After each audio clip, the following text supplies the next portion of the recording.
like, why do I have to look? She's like, they have to know that we're serious about this issue. It's like, well, of course we're serious about it, but you can be serious about something and be joyful. And there was something that, the action that we were doing was a very joyful thing. We were celebrating life on Earth together.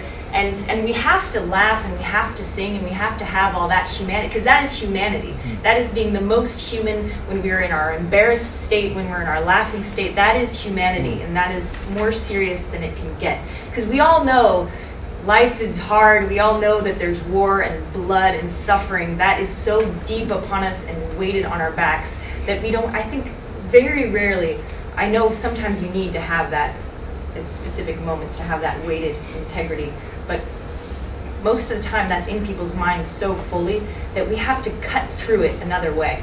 We have to cut through it with humor, and you guys all know that because you're here. Because Americans really love to have a good time, right? I mean, most people will vote for a president based on who you want to have a beer with now.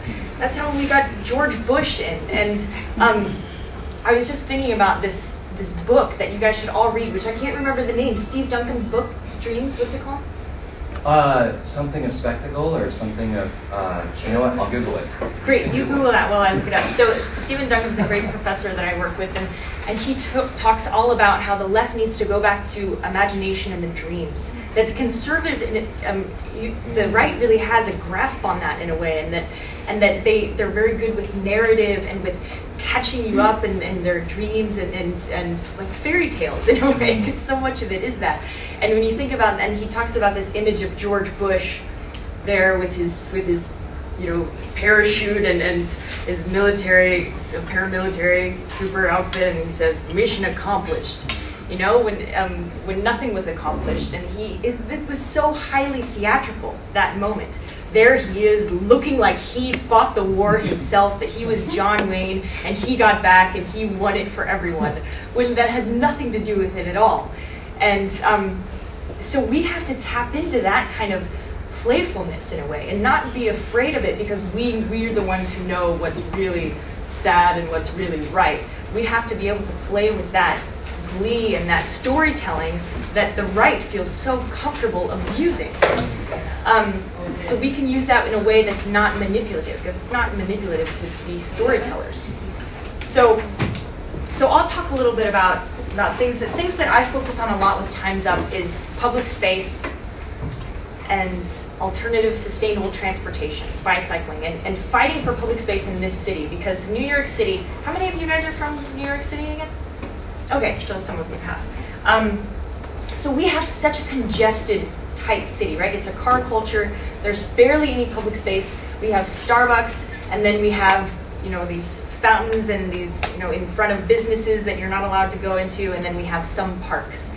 But we have very, very limited space. Most of the time when you're outside in the street, you're walking to a business or you're a consumer and you're going someplace to shop.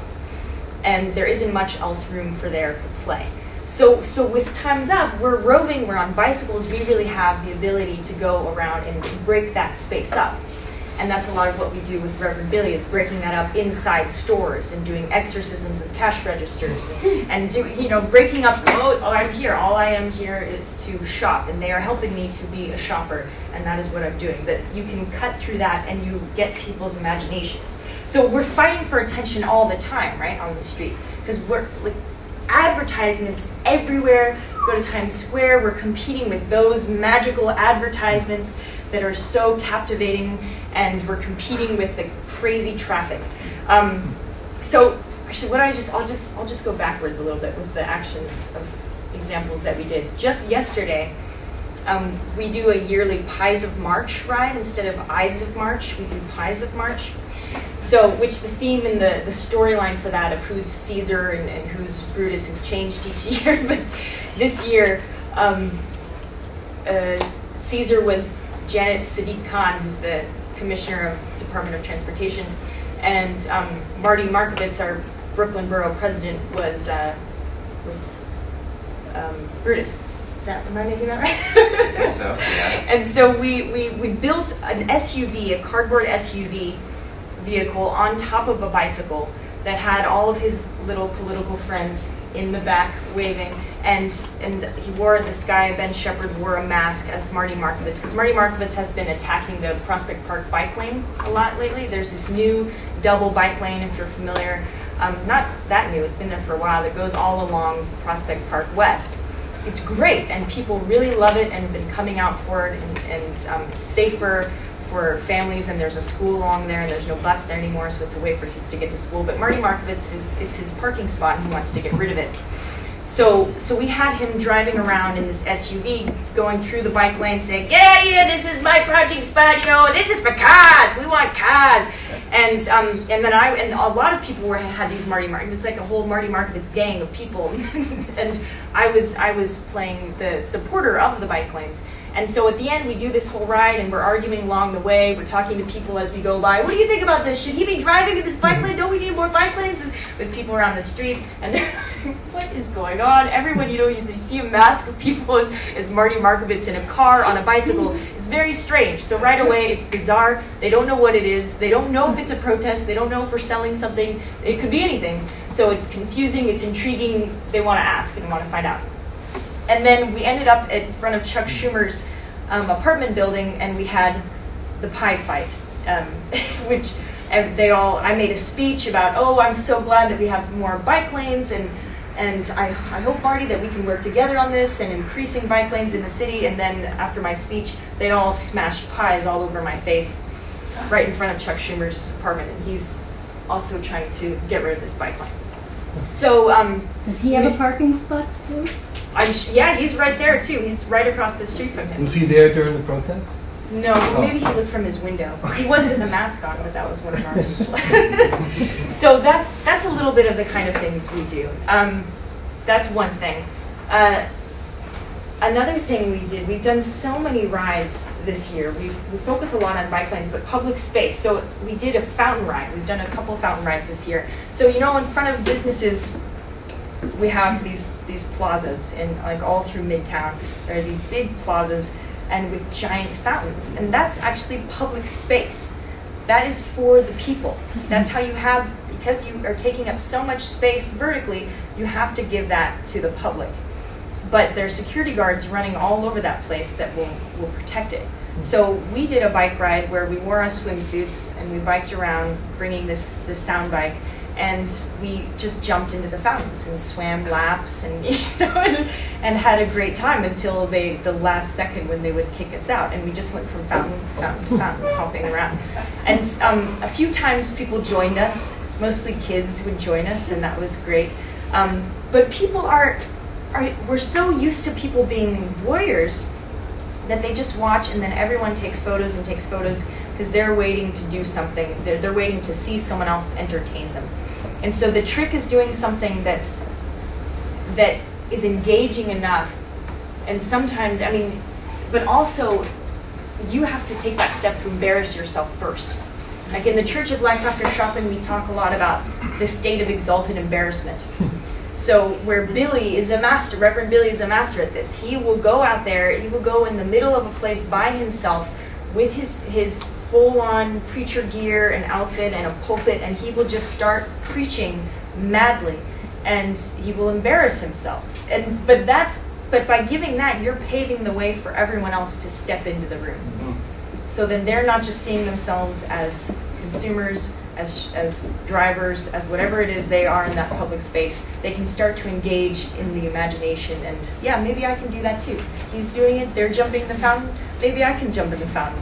I thought this was just completely, something guarded to me, but then we broke through that. So you have to take these barriers and show people immediately, it's not a barrier. Oh, we just broke in. Now everyone can break in. So the fountain ride is really fun. We'll be doing more of those in the summer. We do a lot of, the Love Your Lane campaign. We did a whole Love Your Lane campaign because there have been a lot of backlash about all these new bike lanes in the city, which is great. So a lot of bicyclists have been getting more tickets from police for anything, for all sorts of things, really expensive tickets. So we decided to do a ticket-eating campaign, but make it be token tickets of love.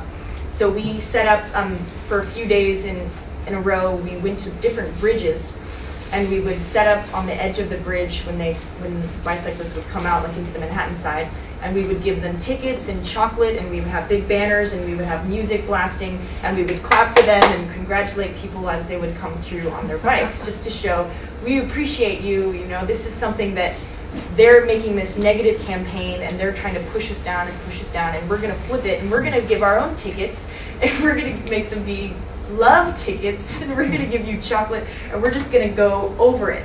So if you take something that they're doing on their level, and then you don't get underneath it and battle them at that game, you go on top of it, and then cut through it with the sword of love, something like that. True.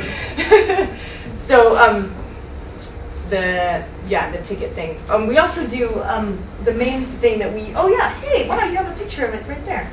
Amazing, Michael. There's the SUV. It's just Google. So, but that's okay. So there's Marty, and that's anyway. That's you okay. Want a picture of Love Your Lane? I can do that. I'm flush with no, power that's now. all right, Michael. So we also do. So how we started with the clowns is that we saw that cops weren't enforcing giving tickets to vehicles parked in bike lanes. So we're like, what are you guys doing? You're a bunch of clowns. You're letting all of these cars stop there, making it really dangerous for bikes that are trying to get through, and then they have to veer around. So we were like, well, we could do this. Clowns could do this better than cops. So let's be clowns. And we were kind of this enforcement agency of clowns, and we went and we would approach a vehicle, and we would do different things. Like sometimes if we saw a car in a distance, we would either take this really long time to get there and be talking to people, because clowns aren't very smart, so we would be like, what is that thing up ahead? How many wheels does it have? It has 1, 2, 3, 4. How many wheels does a bike have? 1, 2 wheels. That's not a bike. Oh my God, that's not. And then we might, when we're getting closer, we would start to fall in slow motion, and then we would have a big, massive pileup. So instead of it being like what you would see very tragically of bikes actually, bikers getting hit or crashing into that, we would make this funny thing where we couldn't get up, and there would be 5 people piled on top of each other with their bikes, and then the driver would definitely get out if they were there and come out and, oh, are you all right, or what's going on? And sometimes we would hug, and they would leave. Most of the time they would leave. Only a few times we've had people who would be really aggressive and angry with us doing that. But we try to really engage people on the street. Like, is this right? Should this car be parked here in this bike lane? What's this for? And we found out through this that a lot of people don't even know what bike lanes are for. They would say, oh no, that's for drivers on Sundays. Like, what are you talking about? But it's funny when you take a step like that, then you'll see, you see where the education is around with people too. Am I talking way too long already? No, you've got 5 minutes. Okay. And remember, we have this Vimeo film if you want to show it. I don't know what it is. It might be embarrassing. It's already on there. Who knows? They called you okay. Alex. So something we've also done a lot is working with gardens, with protecting community gardens. Because if you didn't know, the agreement for that is just up this year to protect them. So at any point they could be developed and switched. All of these community gardens that are so precious throughout the city because we have so few green spaces. So we did a Paul Revere ride, and we made horse heads and made our bicycles into horses, and we had tri-corner hats, and we rang bells, and we rode throughout the city saying, the developers are coming, the developers are coming! And just to play on that, we went all the way to Bloomberg's house, and the cops knew this, so the cops followed us all the way there. They were set up in an army by the time we got there. Do you have a picture of that already? Oh my God, Michael, amazing. This was a pre-thing. There were actually tons of us, but this was for the press. So we got up to Bloomberg's house, and of course we couldn't. We spoke to him through the window, but they wouldn't let us through. But then a few weeks later, it was parking day, and in the city, there's once a year you can create little parking spots in parking spaces. So we make, park as in a little park. You set up grass, trees, people sit on lounge chairs, and trying to encourage that we need more green spaces. So we decided, why don't we get our parking space in front of Bloomberg's house? And so we got it, and the cops knew we were there. They said, no, actually, your permit says you're supposed to be over there. And they kept pushing us. Like, well, we don't know. This is kind of right. I think we just kept decorating and putting things around and some singing. Then we just started singing, and then they left us alone. And we would make phone calls to Bloomberg, and we're like, hey, we're right here, you know, and we'd get other people to call him and leave messages, and just constantly being there, but being a fun presence, not being attacking, not being aggressive. It is a little aggressive because we're pushing it just a little bit, but we're still doing it in this really fun way, setting up flowers and setting up, you know, singing with our harmonicas. Another ride that we did was the drag ride. To celebrate Stonewall, the Stonewall riots, there's a big drag march that happens, and so we join them at the end with our bikes, and we brought our big sound machine that's attached to our bicycles, and we set up in front of Stonewall Inn and created a dance party there, and people flooded that street, and drag queens that were so decadent and dressed up got out, and they stopped cars in traffic, and they would make the cars be their catwalks and jump on top of them and dance, and everybody was having such a good time. None of the cab drivers or people cared. They would just let them, and we were there for hours and hours. And it's a really simple thing. That was just music. Music is so powerful in the street. Knowing your neighborhood too, and what music, if you have to be really up, I'm so serious about good music and knowing the neighborhood I'm going to, because we bring the sound bike everywhere. You have to be really educated about that, because if you strike a wrong chord, you can lose all your people. But just bringing music there and being in public space, it immediately invited people. It was like it's actually building architecture by using music. And so people suddenly think, this is now a club. I can be here and I can dance in the street and take it over, and cars be damned. This is our neighborhood, which is what was the energy we were trying to bring back from what the Stonewall riots created. I probably shouldn't talk any more, but I don't know how helpful that was. I just told lots of stories. But yeah.